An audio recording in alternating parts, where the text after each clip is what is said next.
I would like to shift the conversation a little bit towards Gen Z. Gen Z is the generation that is growing, is becoming influential all over the world.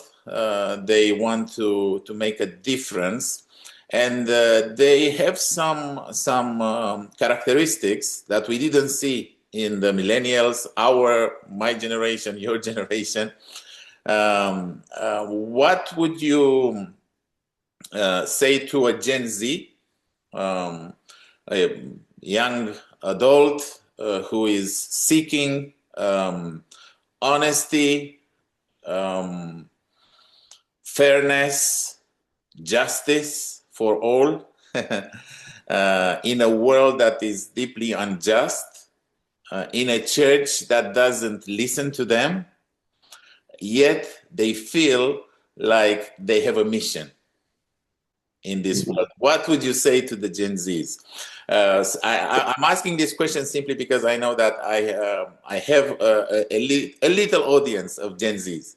Yeah, well, I'd have to say, just looking at me, I'm not an expert on Gen Z, but I did have the opportunity.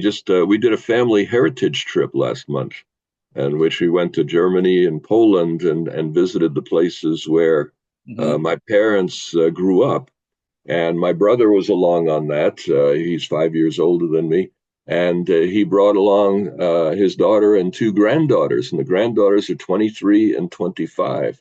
Yes. And so that was a immersion in Gen Z and stuff like that. And they're delightful. They're absolutely delightful, and they're so forgiving. You can have a conversation that's really, I don't agree with that at all and stuff like that. But it doesn't, they shake it off and they don't, carry a grudge and stuff. They were just delightful. And so we had the opportunity to learn a little bit about that. But I would say again, the core principle is listen first before you talk, and try to connect with areas of strength in what you see. Gen Z is the first generation in human history that doesn't know the world without smartphones. Yes.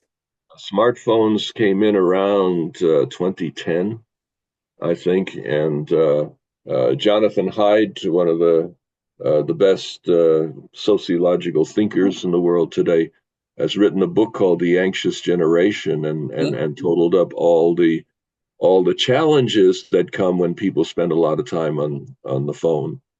And this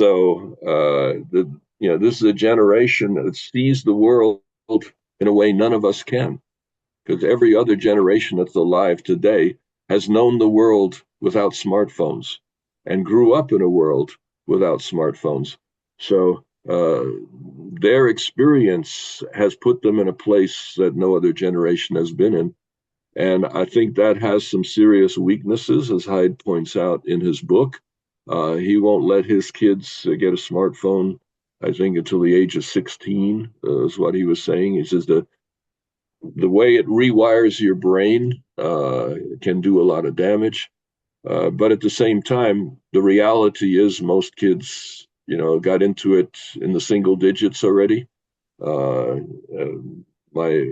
My daughter's not allowing her 11 and 9-year-olds to have a smartphone, but still, when it comes to computer games or anything, they'll teach you how to, if you bought a scale and you don't know how to get it set up properly, they'll just kind of, and in about 13 seconds, they do what you couldn't do in 13 hours. Yes. It's amazing the skills that they have. So we can learn from them and they can learn from us, but we have to develop a relationship to where we have the credibility to share, I think. Yes, one of my recent passions is how to share Jesus to them. Mm-hmm. In a way that doesn't make it weird. One idea that I've got was to try to pull them out of the the social media thinking. Social media thinking is, I see a short video, I read a quote that is most of the time taken out of context. And one of my strategies is to give context to them, to get to know the Jesus Christ I know. Mm-hmm.